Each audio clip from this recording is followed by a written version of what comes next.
বাংলাদেশের নেতার বার্তা, জেনারেশন জেড বিশ্বকে রক্ষা করতে পারে।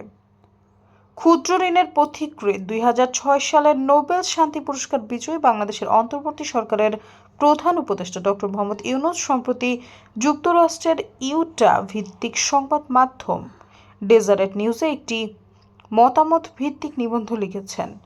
আ message from the leader of Bangladesh, Gen Z can save the world শিরোনামের নিবন্ধে ডক্টর ইউনূস জেনারেশন জেডের শক্তি ও নেতৃত্বকে তুলে ধরেছেন এবং তাদের সময়কে মানবতার বৃহত্তর সংকটের মোকাবেলা করার সুযোগ হিসেবে উপস্থাপন করেছেন।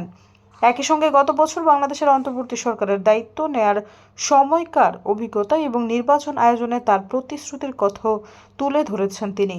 গত বছরের এই মাসে বাংলাদেশের সাহসী ও দৃঢ় প্রতিজ্ঞ হাজারো শিক্ষার্থী মানুষের সমাজের সর্বস্তরের অসংখ্য মানুষের সমর্থনে জাতির ইতিহাসের এক অন্ধকার অধ্যায়ের অবসান ঘটায়।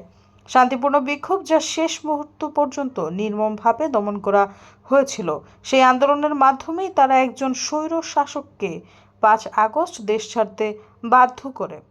সৈয়দা ফারিয়া, সমযুগ।